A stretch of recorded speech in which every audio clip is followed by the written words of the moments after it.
মানে আপনার কিন্তু 3 দন মাটি ভেঙে গেছে। আপনার 3 দন মাটি নদী চলে গেছে নদী চলে গেছে এই বছরে? এই বছরে এই বন্যা গেল, তাই ভাঙে আইলো, ভেঙে গেছে নদী। ভাবি ভাঙা তা 2000 বিঘা জমি ভাঙিয়েছে। 2000? হ্যাঁ, এগুলোর মধ্যে আবাদ ছিল? এই সেই আবাদ হয়, ধান দেখেন ধান। হ্যাঁ, এই সামনে যে ভুট্টার মৌসুম আসতেছে, না না না, ভুট্টা হবে না? না, না হবে ভালো হবে। তাহলে তো এই জমিগুলো এমনি পতিত পড়ে থাকবে। হ্যাঁ, এটা বা রসুন পেঁয়াজ মশলা জাতীয় কিছু না, তাও হবে না, তাও হবে না। না। এটি তাদের একটি জোর দাবি যে এখানে যেভাবেই হোক একটি স্থায়ী বাঁধ অথবা স্থায়ীভাবে এই সমস্যার সমাধান চান তারা। এইখানে? হ্যাঁ, এই নদীতে। এখন কোথায় আছেন? এখন নদীর সামনে এমন তাছাড়া পাশে দেন মাটি দিছি, আদম শিল্প তাতে বাড়ি করে আছে। এই যে কাকারা ধান নিয়ে আসতেছে এই বছরের প্রথম। হ্যাঁ, আজকে প্রথম কাটলেন?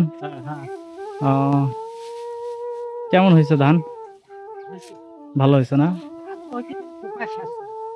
পোকা বেশি।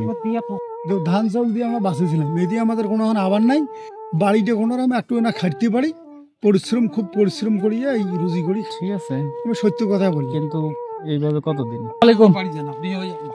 হ্যাঁ, আমি আমার নাম শহীদুল ইসলাম বল, আমার ঘর একটা ভাসিয়ে নিয়েছি, ঘরটা পাইনি, আমি ওনাকে সম্পূর্ণ দায়িত্ব দিছি, উনি করতেছে। আচ্ছা, এটি নদী এবং এই পাশটিতেই দেখুন এই যে বাড়ি, এই অবস্থা, এখানেই তাদের বসবাস। তো হালকা একটু যদি পানির প্রেসার বা আসে তো হয়তো এই ঘরগুলো পুরো পানিতে চলে যাবে তাদের। এবছর কতটুক ভাঙলো? এবছর এইটা গোড়ায় ভাঙছে, এইখান থেকে ওই চর পর্যন্ত, এই চর থেকে এটা পুরাটাই ভাঙলো। আমের গাছ কতগুলো ছিল সব ভাঙে। হ্যাঁ হ্যাঁ, পড়িয়ে থাকে লাভ। এটা আমের গাছ ছিল।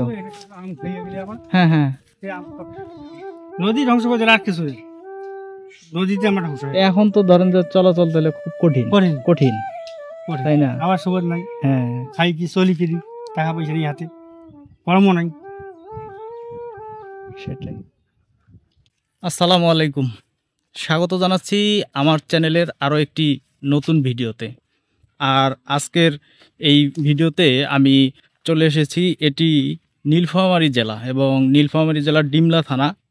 আর আমরা এই যে এলাকাটিতে আছি এটি একটি চর এলাকা এবং এই এলাকার নাম 22 পুকুর, মানে চর 22 পুকুর আর কি। আমরা এই এলাকায় আছি এবং দেখব এই এলাকার মানুষের বর্তমান জীবনযাপন, সেই সাথে শুনবো মানুষের কথা, তারা কিভাবে তাদের এই চর এলাকায় জীবনযাপন করছে, তাদের সেই সংগ্রামী জীবনের কথা শুনবো। সেই সাথে আমি দেখব এবং আপনাদের দেখাবো এই গ্রামীণ মানুষের জীবনযাপন সম্পর্কে। তো ভিডিওটি দেখতে থাকুন, আশা করি ভিডিওটি ভালো লাগবে। পানা গরু খায়?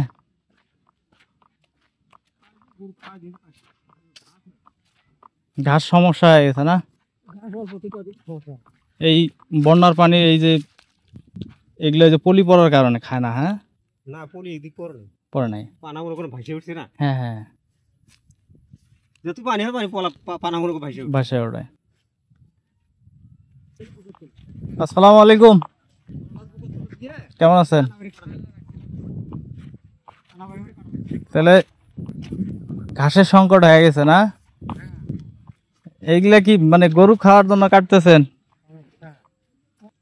মানে আপনার 3 দন মাটি ভেঙে গেছে, আপনার 3 দন মাটি নদী চলে গেছে নদী চলে গেছে এই বছরে? এই বছরে এই বন্যা গেল, তাই ভাঙে আইলো, ভেঙে গেছে নদী। ভাঙে মনে নদী আসলে যে কলা গাছ থেকে, হ্যাঁ হ্যাঁ, কলা গাছটা দেখা যায় না, হ্যাঁ এই কলা গাছ থেকে সোজা উত্তর ভাগে নদী আছে, হ্যাঁ, এই দক্ষিণ পাশে এটা ভাঙে একটা ইটের রাস্তার বুক লাগে। এখন জমি আমার, হ্যাঁ, এই যে ভাই জানে এখন 12 দন ধান গাছিলাম, ওটা গাইছে একটা 42 ভোটা গাইছে, একটা 13 ভোটা গাইছে, এই ভিডিও পাই 8 দন ওটা গাইছে। এটা এই বছরেই মানে কয়েক বছর থেকে গেছে? সামনে বার গেছে ওটা, গত বছর গেছে। হ্যাঁ 12 জন গেছে, 12 জন গেছে এবছর 42 শতক আর 1.5 দন, মানে ওই 12 জন আর এবার আবাদি করতে পারেন না? ও যাবারে পাই নাই। তাই তো অনেক ভাঙছে এইদিকে তাইলে। হ্যাঁ, ওই যে নদী এখানে আসছে তো, ওই উল্টে আবাদ করছেন। তাহলে এখন তাহলে কি অবস্থায় আছেন? তাইলে এই অবস্থা মানে এরকম করি আসি, ওই যে নৌকা কদিন চলিল না, পাথর টাথর তুলি খাইল, তাও তো বদ্ধ বন্ধ। হ্যাঁ, নিরুপায়, এখন তো কোনো উপায় নেই, জানেন এখন সমস্যা। তাইলে সবকিছু মিলে খুব একটু সমস্যার মধ্যেই। হ্যাঁ, এদিকে গরুর খাদ্য নাই, গরুর খাদ্য মানে পোয়াল নাই। কাল 20 টাকা ছিল, আগাম যে ধানটা হইতো সেটা তো নদীর চলে গেছে। তাইলে এই অবস্থায় আছেন আপনারা। কাল 20 টাকা দিয়ে 5টা কাড়ি জানিয়ে আইতে খাইছি। মানে একটা 5 টাকা করে? 5টা আড়ি আনছি, 5টা 20 টাকা দিয়ে, 5টা 20 টাকা। আইতে খাইছি। হ্যাঁ, মানে এখন তো নাই, এখন 4 টাকা। এই যে ঘাস টাস কাটতেছেন, এখন গরু যে বিক্রি করুন তারও দর নাই, গরুর দাম কম।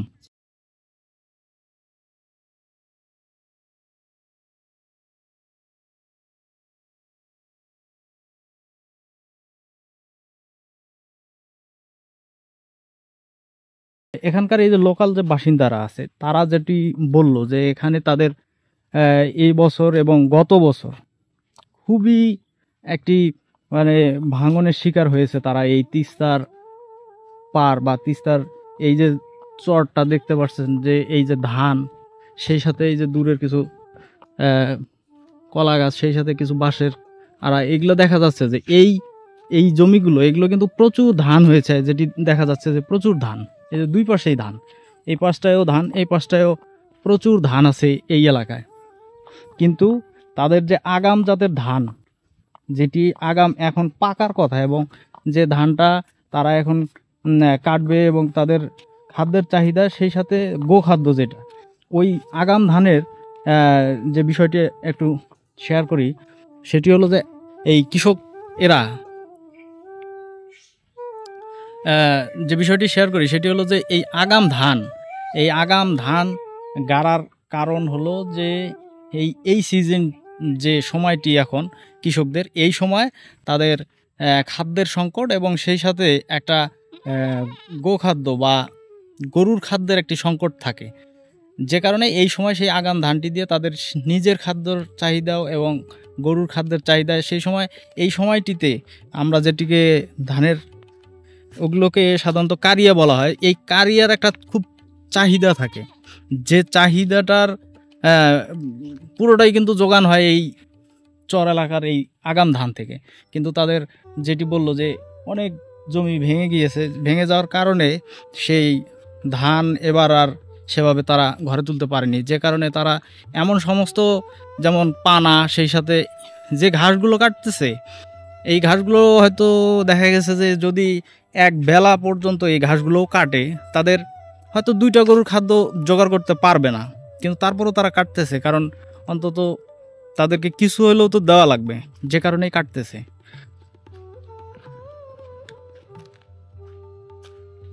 এটি এই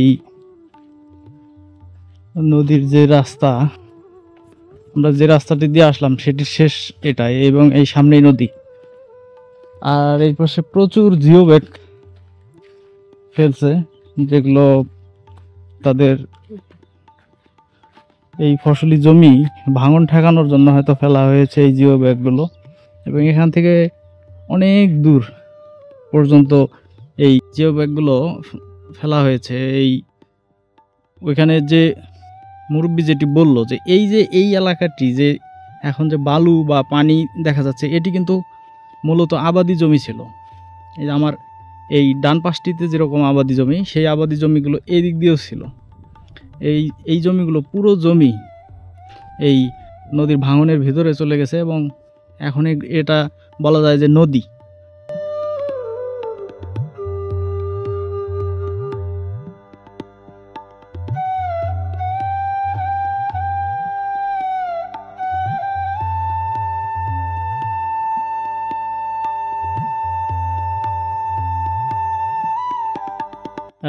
ওই পাশটি থেকে যেটি বলছিলাম যে এই যে জিও ব্যাগগুলো ফেলা হয়েছে তাদের এই ফসলি জমিগুলো রক্ষা করার জন্য। একটি জিনিস লক্ষ্য করুন যে এই সাইডটিতেই নদী, এবং এই নদী আর অনেক দূরে ছিল, কিন্তু এই হয়তো কয়েক বছর থেকে ভাঙনের কারণে নদী একদম এই যে ফসলি জমি কাছ পর্যন্ত চলে এসেছে। এবং দেখুন এই যে জমি, এবং এটাই সেই নদীর পার।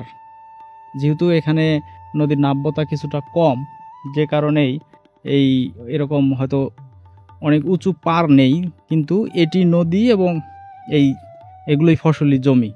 এবং দেখুন এই জমিগুলোর মধ্যে পুরোদমে ধান চলে এসেছে, এবং হয়তো এই জমির ধানগুলো আর 15 থেকে 20 দিন হলে এগুলো কাটার উপযুক্ত হয়ে যাবে। এই সমস্ত জমির ধানগুলোই এরকম একটি খুব রিস্কিপূর্ণ এলাকায় আছে বর্তমানে, কারণ এই বছরের এই শেষ সময় এসেও যে বন্যা তাদের এই ফসলি জমিগুলো নষ্ট করেছে এবং ভেঙেছে, এটি সত্যি তাদের জন্য খুব একটি দুঃসংবাদ।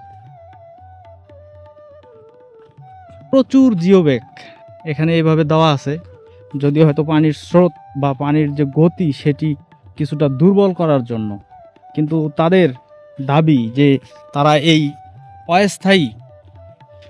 এই অস্থায়ী সেটি কোটি টাকার প্রকল্প তারা চায় না। আমরা তাদের সাথে কথা বলেছি, এই এলাকার মানুষ যেটি বলতেছে যে তারা এটির একটি স্থায়ী সমাধান চায়। এই নদী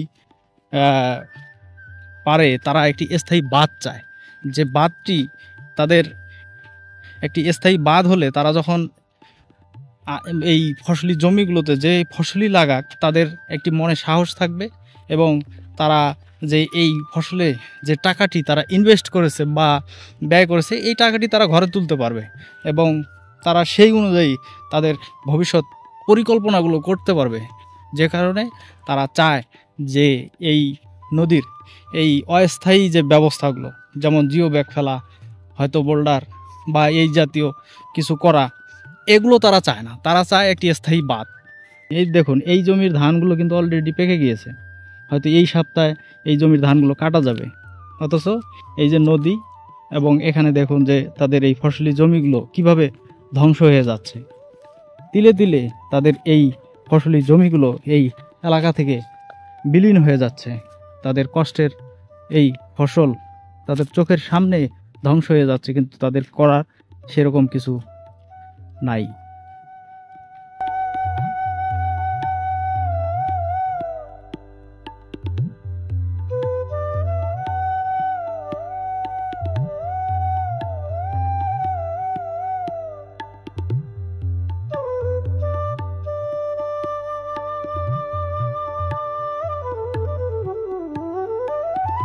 এগুলো তো এবার ভাঙছে। হ্যাঁ হ্যাঁ? এরকম ধান হইতো, এই নদী আসল করতে জানেন? হ্যাঁ এই পানি ওই পানিটা ছিল না, হ্যাঁ হ্যাঁ, ওই পানিটা নদী আসল, ওইটা ছিল নদী, ওইটা নদীতে এইটা ভাঙিয়ে পড়ে। এটা এবার নদী হয়েছে। হ্যাঁ এবার নদীতে বান দিচ্ছে বাজারে। মানে এইটা কি এই যে এবার বলতে এই যে বন্যা হলো যে 7-8 দিন আগে, এই বন্যায় না আরো আগে থেকেই? আগে থেকেই ভাঙছে, হ্যাঁ শ্রাবণ মাসে ভাঙছে আর কি। মানে মোটামুটি গাড়ি ভাঙাতে আমরা 2000 বিঘা জমি ভাঙিয়েছি। 2000? হ্যাঁ এগুলোর মধ্যে আবাদ ছিল? এই সেই আবাদ হয়, ধান দেখেন ধান, হ্যাঁ ধান কোনো ধান এসে ধনে। হ্যাঁ, তাইলে এই যে আপনাদের তো বিশাল ক্ষতি। বিশাল ক্ষতি, মানে কাম কাজ সরকার বাজেট না দেয়। তো আপনাদের আসলে দাবি কি, মানে কিছু একটা বলেন যে আসলে এইভাবে তো আর চলতে পারে না, তাই না জিনিসটা? এইভাবে তো রাস্তাটা আমার কাছে 2 কিলো রাস্তা দিবে, কথা বাজার হওয়ার কথা দেখি কেন। মানে গাইড বাঁধের মতো করে 2 কিলো দিবে? হ্যাঁ 2 কিলো দিবে, এটা কথাবার্তা হয়েছে। হ্যাঁ এই যে এই জমিগুলো তো এবার নষ্ট হয়েছে, হয়তো এই যে সামনে যে গত সপ্তাহে যে বন্যা হইলো এগুলো নষ্ট হয়েছে। এই ধানগুলো হয়তো আর 1 মাস, কিছু 1 মাস, কিছু 15 দিন এরকম। হ্যাঁ, এইভাবে ফসলি জমিগুলো নষ্ট হয়ে যাচ্ছে। হ্যাঁ, আপনার জমি কেমন নষ্ট হয়েছে? আমার মোটামুটি 4-5 বিঘা কিছু ভাঙি। 4-5 বিঘা? হ্যাঁ ধান। এগুলোর মধ্যে তো ধান ছিল না? এরকম ধান পাইছিল। হ্যাঁ, এই জিও ব্যাগগুলো এই বন্যার মধ্যে ফেলা হয়েছে। হ্যাঁ হ্যাঁ, এগুলো কি আপনারা লোকাল যারা আছেন তারা ফেলছে না সরকারি ভাবে কোনো উদ্যোগ? সরকারি বাজার হয়েছিল। সরকারি বাজেট না? তো অনেক জমি নষ্ট হয়েছে। এই যেগুলো তো একদম ধান, খালি ধান, খুব সুন্দর ধান হয়েছে দেখুন। সেই ধান, এত সুন্দর ধান এইভাবে নষ্ট হয়ে যেতেছে। সেটাই না, সেটাই, এভাবে যদি ফসলি জমি নষ্ট হয় তাহলে তো অভাব সৃষ্টি হবে। তা তো অবশ্যই। একজনের মানে 40-45 মান ঘুরতে হয়। হ্যাঁ, একদিকে মানে যাওয়া হয় না, 40-45 মান ঘুরতে, একটা আবাদ নষ্ট, জমি নষ্ট হওয়া। হ্যাঁ 45,000 টাকা বিক্রি করা যায় সেটাই। বুঝতে মৌসুমে। হ্যাঁ ভাঙি যেটা আবাদ কি করবে, ভালো মতো আবাদ হয় ভাঙি কিন্তু পড়ে গেছে, ভালো ধাপ ধাপে পড়ে গেছে। কোনো এই বালুর জমিগুলো কি হবে আসলে? এই যে পিছনে যে মানে বালুগুলো দেখা যাইতেছে, কোনো বর্তমান হইবে না এখন। যদি একটা কইতো হ্যাঁ মানে তাহলে বাদাম টাদাম হইতো, এগুলোর মধ্যে ভুট্টা হবে না। এখন ভুট্টা হবে না আমাদের। মানে এই যে এই সামনে যে ভুট্টার মৌসুম আসতেছে, না না না ভুট্টা হবে না। না না হবে কেউ ভালো কি হবে না। তাহলে তো এই জমিগুলো এমনি পতিত পড়ে থাকবে। হ্যাঁ, এটা বলতে- বা রসুন পেঁয়াজ মশলা জাতীয় কিছু না তাও হবে না তাও হবে না। না। তো বিশাল ক্ষতি, যাদের এই জমিগুলো ভাঙছে তাদের তো বিশাল ক্ষতি, এই সরকার গোড়ার ফুলেরা পুরোটা ভাঙছে না।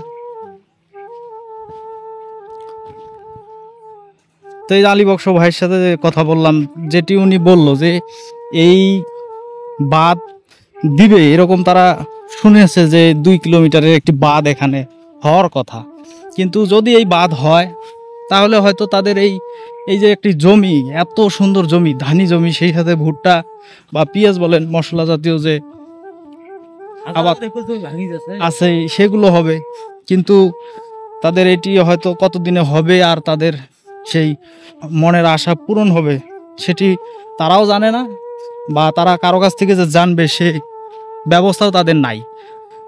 তো এটি তাদের একটি জোর দাবি যে এখানে যেভাবেই হোক একটি স্থায়ী বাঁধ অথবা স্থায়ীভাবে এই সমস্যার সমাধান চান তারা। দেখুন এই সামনের এই নদীর ভাঙন, সেই সাথে এই ফসলি জমি নষ্ট হওয়ার যদি দৃশ্যগুলো আপনি দেখেন বা আপনারা দেখেন, আপনারা বুঝতে পারবেন যে এই এলাকার মানুষ কত কষ্ট বুকে নিয়ে যে তারা এই এলাকায় বসবাস করে। এই জমিগুলো দেখুন, এত ভালো মাটি বা উর্বর মাটি, সেখানে ধান, সে সাথে এই যে এইভাবে বিভিন্ন জায়গায় বিভিন্নভাবে নদী এই জমিগুলোকে গ্রাস করতেছে ধীরে ধীরে। তাদের কথায় যে এখানে হাজার হাজার একর জমি এভাবে ধ্বংস হয়ে যাচ্ছে, এবং এই জমিগুলো শুধু এক আবাদই বা এরকম না, এখানে 2 আবাদ হয়, এই ধান তারপরে আবার ভুট্টা, এবং প্রচুর পরিমাণে ভুট্টা হয়। এই লালমনিরহাট তথা এই নীলফামারী এই উত্তর অঞ্চলের মেইন যে অর্থনীতির মেরুদণ্ড সেটি হলো ভুট্টা, এবং সেই ভুট্টা তাদের এই ভুট্টার জমিগুলো এভাবে ধ্বংস হয়ে যাচ্ছে, নদীর স্রোত যাচ্ছে, অথচ এটি কিন্তু নদী নয়, নদী এখান থেকে আরো অনেক পূর্ব দিকে, কিন্তু পর্যায়ক্রমে এটি এখন নদীর স্রোত, মেইন স্রোত এদিক দিয়েই যাচ্ছে নদীর।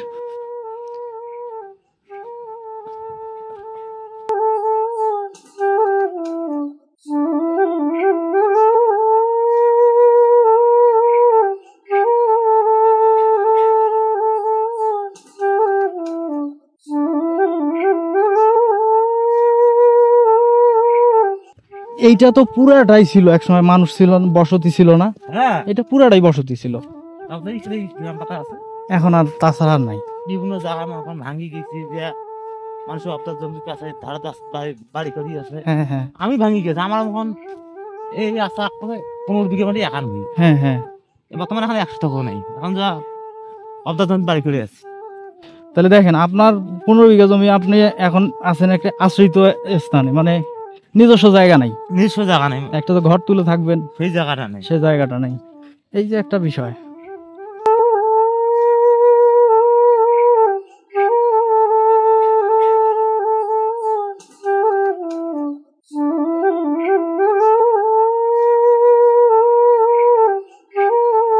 আমরা ওই গ্রামটিতে গিয়েছিলাম, আপনাদের ওই প্রথমে যে গ্রামটি আমি দেখিয়েছি সেখানে এই নদীর পাড় দিয়ে এই জিও ব্যাগগুলো দেখে দেখে হেঁটে, এই যে নদীর পাড় দিয়ে ফসলি জমির ক্ষতিগুলো দেখে আমি এদিকে আসলাম। এর পেছনে আরও একটি কারণ হলো যে এই যে মানুষের ক্ষতিগুলো, এই ক্ষতিগুলো কি ভয়াবহ রূপ ধারণ করেছে, সেই ভয়াবহ রূপটি দেখার জন্য বা দেখানোর জন্যই আমি এই নদীর পাড় দিয়ে দীর্ঘ প্রায় 3 কিলোমিটার হবে এরকম একটি রাস্তা আমি হেঁটে এই নদীর পাড় দিয়ে আসলাম।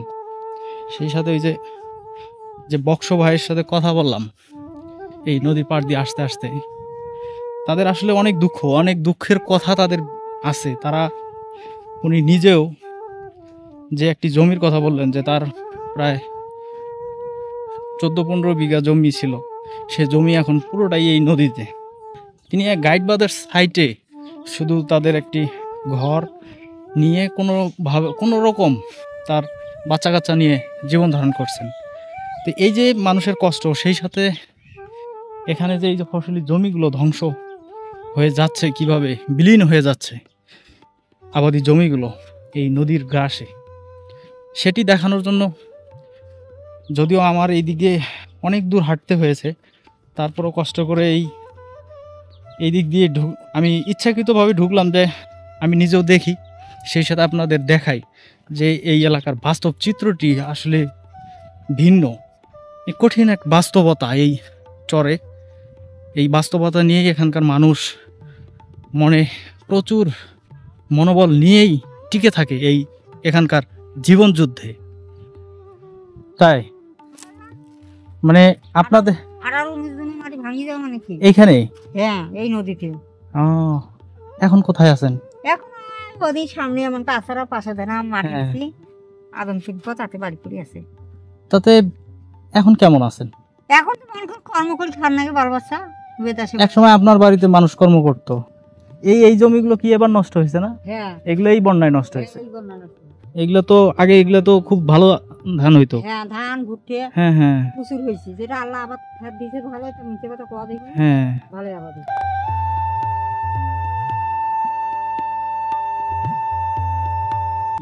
এই বছরের নতুন ধান এই এলাকায় অলরেডি ধান কাটা শুরু হয়ে গেছে। এখানে রাখবেন, এই যে কাকারা ধান নিয়ে আসতেছে এই বছরে প্রথম। হ্যাঁ, আজকে প্রথম কাটলেন? কেমন হয়েছে ধান? ভালো হয়েছে না? পোকা বেশি? তাই? আজকে কতটুকু জায়গা কাটলেন? 80 শতক না? তা আপনাদের বাড়ি ছিল ওই দিকে? হ্যাঁ, আমার বাড়ি এখন ওই পানি কেটে চট্টার ওখানে। এখানে আমি মানুষের বাড়িতে আছি, কয়া বলি এইটুক জায়গা দিছে, এইখানে নিছেন। এই অবস্থা এইভাবে আমাদের আজ যে বক গিলি আছে না, হ্যাঁ হ্যাঁ ওই বক থেকে ইঁদুরও জমেন আমারও, আমরা তো ওইখানে ধান চাউল দিয়ে আমরা বাঁচেছিলাম। এদি আমাদের কোনো এখন আবার নাই, বাড়িতে কোনো আমি একটু না খাটতে পারি, খুব পরিশ্রম করিয়া এই রুজি করি। ঠিক আছে, আমি সত্য কথা বলি। কিন্তু এইভাবে কতদিন? এইভাবে তখন আমার যখন বয়স বল শেষের দিকে, এই জমিগুলো যদি আর আবাদ না হয় না, এই জমিন গিলা আমরা গতবার গম ভুট্টে টুটে কিছুটা হয়েছিল, হ্যাঁ এমন ভাঙন ভাঙছে আর মনে হয় কুলিবের ভাইনো না। এগুলা দাদা মনে করেন পিঁয়াজ, এখানে রসুন, এনার জমি, ভুট্টা। আমাদের বেশিরভাগ জমি ছিল এখানে। হ্যাঁ হ্যাঁ আগে যে জমিগুলা ছিল, হ্যাঁ। যে ভুট্টা গুলা আসিল হুম হুম। সেই রকম আবাদ ছিল, কিন্তু এই যে গতবারে ভাঙার পরে এখন মনে করেন যে কম। কম কম। তাই যে মনে করেন এই যে আজকে গতবার দেখেন পিঁয়াজ ফেলাছিলাম, রসুন গাছছিলাম, হ্যাঁ, এইবারে হুম হুম। আবার মনে করেন যে জায়গায় জায়গায় একটু মানে ইয়ে হবে, এগুলো আবার দশার করে করা চাল লাগবে। দিল, এই দেখেন ইলিপ হ্যাঁ, হ্যাঁ। খেয়ে মানুষ কয়দিন বাঁচিবে কোন তো? কয়দিন হ্যাঁ? লাগবে? আর সেটাই। আমাদের মনে করেন যে এই যে জমিন ছিল, এই জমিনে আমরা তার যা আবাদ হছিল সারা বছর খেয়াও হুম হুম। আমাদের অ্যাক্সেস ছিল, কিন্তু এইটা আর কারো ঘর নাই, কিন্তু আমরা তো এই বছর বাইরে যা খাটিরও পাই। হাঁটাও যায়। হ্যাঁ, যায় না, আর কি করি কিন্তু খুব কষ্ট হয়। দেখেন তাই ছোট করাই হ্যাঁ। তো শিক্ষাও করে পাইছি না, কিভাবে কি করি। আপনাদের এখানে স্কুল আশেপাশে স্কুল আছে এইখানে প্রাইমারি আছে সরকারি ভিতরে? হ্যাঁ হুম। আছে একটা। আছে। এখানে অনেক স্থানীয় মানুষের সাথে কথা বলেছি, তাদের দুর্বিষহ যদি জীবনের কথা বা তাদের যে তারা যেগুলো পড়লো, তাদের দৈনন্দিন যে বিষয়গুলো, এগুলো যদি মানে বলতে যাই তাহলে হয়তো অনেক কিছুই বলতে হবে। কারণ তাদের এখানে তারা মূলত যুদ্ধ করে এই জায়গায় টিকে আছে, তাদের জীবনটাই এখানে একটা যুদ্ধের মধ্যে পড়ে গেছে শুধু এই নদীর কারণে।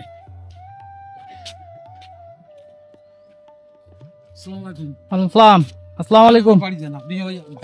হ্যাঁ, আমি আমার নাম শহীদুল ইসলাম বলে, আমার হ্যাঁ। ঘর একটা ভাসি নিয়েছি, ঘরটা ওই- পাইনি। ওই- ও, আমি ওনাকে সম্পূর্ণ দায়িত্ব দিছি, উনি করতেছে। আচ্ছা, আপনি যে দুই জন ঠিক আছে। নাম আমার বুঝছেন, আপনার নাম? আমার শহীদুল ইসলাম, আমার পিতা আমসার আলী। আচ্ছা ঠিক আছে, হ্যাঁ, দেখেন একটা ঘর চলে গেছে বন্যাতে, আমি আচ্ছা, এখনো আচ্ছা। আছি দুর্ভিক্ষ অবস্থায়। ঠিক আছে, দেখেন দেয়া ঠিক আছে, কি বলার পর হ্যাঁ আসলো ভিতর দিয়ে আরো দেয়া দেখি। আচ্ছা ঠিক আছে। দেখুন এই যে মুরব্বী যেটি বলল, যে এই যে বন্যা, এই বন্যায় ওনার ঘর একটা ওই পেছন থেকে ভেঙে গিয়েছে। ওনার এই বাড়িটি এই যে সামনে, আমরা এই বাড়িটিতে যাচ্ছি, দেখি আমরা তাদের এই দুঃখ দুর্দশার কথাগুলো শুনতে শুনতে মানে নিজে থেকেই একটি কেমন অন্যরকম একটা অনুভব বা অনুভূতি হচ্ছে। আসলে এই এলাকার মানুষের দুঃখ কষ্টের অনেক কথা শুনলাম। এইখানে যে মুরব্বী যেটি বলল যে তার ঘর একটি এই যে গত বন্যায় নিয়ে গিয়েছে,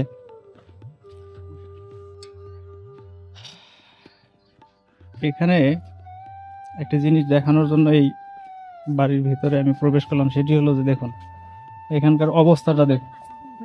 এই যে ওনার কল, এটি ওনার কলের পার, এবং দেখুন যে এই যে কলের পাইপ বের হয়ে গিয়েছে, এবং এই যে নদী, এই নদী, আর এটি বাড়ি। এই যে উনি ধান শুকিয়ে দিয়েছে, এটি নদী, এবং এই পাশটিতেই দেখুন এই যে বাড়ি, এই অবস্থা। এখানেই তাদের বসবাস। এভাবেই এই এলাকায় অনেক বাড়ি এরকম রিক্সি অবস্থায় পড়ে আছে। পুরো নদীর যে স্রোত এই বাড়ির পাশ দিয়ে যাচ্ছে, এবং এখানে কোনো মতো হালকা একটু যদি পানির প্রেসার বা আসে তো হয়তো এই ঘরগুলো পুরো পানিতে চলে যাবে তাদের, এরকম অবস্থা। এই যে এই পাশটিতেও এই বাড়ি, সেই সাথে এই পাশেও নদী আছে, আমরা সেই পাশটিতেও যাব। এই এখানে এরকম দুর্বিষহ অবস্থায় আছে অনেকেই।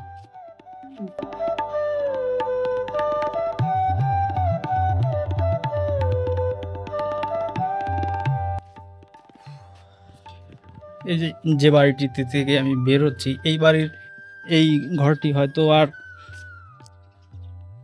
এবছরে যদি এটি শেষ বন্যা হয়ে থাকে তাহলে হয়তো এবছরের জন্য এটি আর কোনো সমস্যা নেই। কিন্তু যদি যে বন্যা বা যে পানি এই এক সপ্তাহ আগে যে বন্যাটি হয়েছে, এরকম বন্যা যদি আরও একবার আসে বা হয় তাহলে হয়তো এই ঘরগুলো তাদের আর থাকবে না।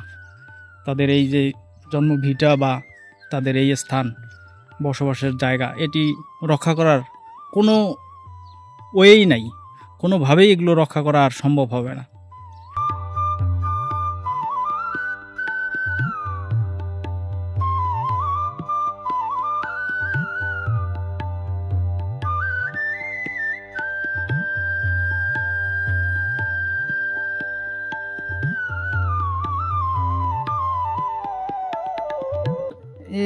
মানে একদম তো কাছে চলে আসলো। হ্যাঁ হ্যাঁ, ওই পাশে সরিয়ে নিয়ে গেছে। হ্যাঁ হ্যাঁ, এইটাই আপনার শেষ জমি, শেষ। হ্যাঁ, আর জমি নেই, সব চলে গেছে নদীতে। ওই যে ওইটা, হ্যাঁ হ্যাঁ হ্যাঁ হ্যাঁ, ঘর তুলছেন, মেলা ছিল এদিকে, হ্যাঁ সব ভাঙে গেছে। এখন একটু ভাঙে গেছে, মানুষের জমি বাইকে। আচ্ছা, ওই ঘরটা মানুষের জমি আছে। তাহলে আপনার জমি এইদিকে আছে? হ্যাঁ, জমি আমার এদিকে, ওই পাশে আস্তার পাশে আমাদের কোনো জমি নাই। না, এইগুলা জমি তো আবাদ করতেন? আবাদ করছিলাম, ধান আবাদ করছিলাম। হ্যাঁ হ্যাঁ, ভাঙে গেছে। এবছর কতটুক ভাঙলো? এবছর এইটা গোড়ায় ভাঙছে, এইখান থেকে ওই চর পর্যন্ত। এই চর থেকে এটা পুরাটাই ভাঙলো? আমের গাছ কতগুলো ছিল সব ভাঙে গেছে। হ্যাঁ হ্যাঁ, পড়িয়ে যায় লাভ। এটা আমের গাছ ছিল? আম খেয়ে গেলে আবার হ্যাঁ হ্যাঁ, আম সব মারি নিজেই আহা, এগুলো পড়িয়েছে, পাতালা ধরে দিয়েছে আর গাছ পড়িয়েছে।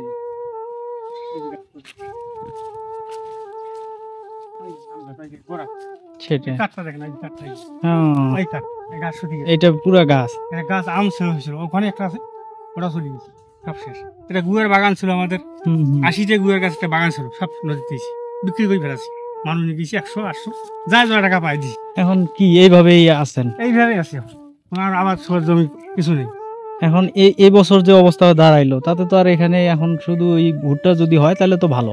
ভুট্টাও হবে না, হ্যাঁ বালু, একদম বালু বালু, বালু। ভুট্টা হবে না না, তাতে,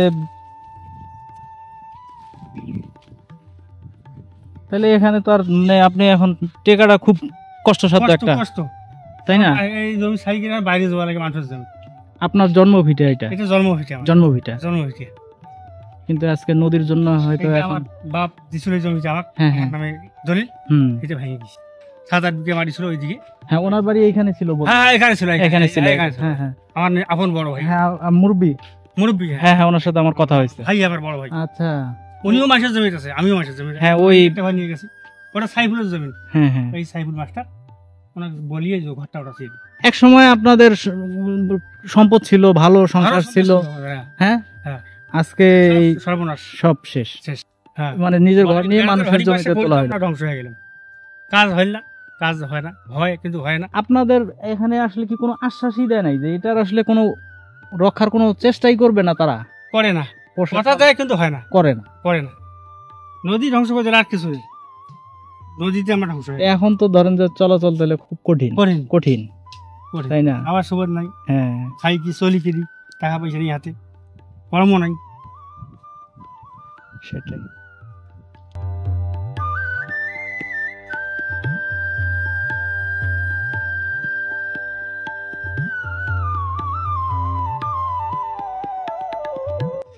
এখানে এই যে শহীদউদ্দিন ভাইয়ের সাথে যে কথা বললাম, তার যে বয়স, আসলে এই বয়সে হয়তো মানুষ কোথাও এখন গিয়ে যে কোথাও কাজ করে সেখানে সেটেল হবে, এটি সে বয়স না।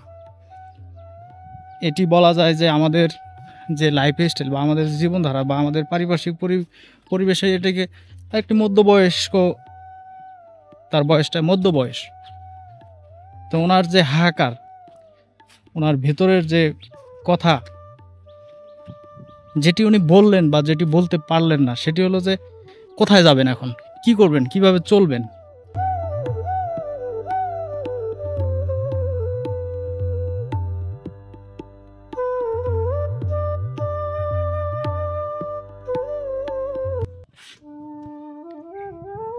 অনেক দীর্ঘ একটি সময় এই এলাকায় ঘুরলাম, দেখলাম, মানুষের দুঃখ কষ্টের কথা শুনলাম, তাদের যে বাস্তব জীবন কত কঠিন, কত কত কষ্ট, কত মনে দুঃখ নিয়ে তারা এই জায়গায় দীর্ঘদিন থেকে বসবাস করে আসছে এবং সামনে আরও কতদিন তাদের এভাবে বসবাস করতে হবে সেটা তারা জানে না। কিন্তু তারপর তারা একটি কথাই বলে যে জন্মভিটা, এখান থেকে কোথায় যাব। একসময় নিজের বাড়িতে মানুষ কাজ করতো, এখন আমরাই অপরের বাড়িতে কাজ করা লাগতেছে বা করার উপযোগী হয়ে আসছে। এই হলো বাস্তবতা। তো আজকের ভিডিওটি এখানেই শেষ করছি। এই ভিডিওটি আপনাদের কেমন লাগলো তা কমেন্টে জানাবেন। সেই সাথে একটি ছোট্ট অনুরোধ জানাচ্ছি, সেটি হলো যে এই চ্যানেলটি আমার একদম একটি নতুন ইউটিউব চ্যানেল। আপনি একটি ক্লিকের মাধ্যমে আমাকে সাবস্ক্রাইব করে আমাকে আপনার সমর্থন জানাতে পারেন। ভালো থাকবেন সবাই, আল্লাহ হাফেজ।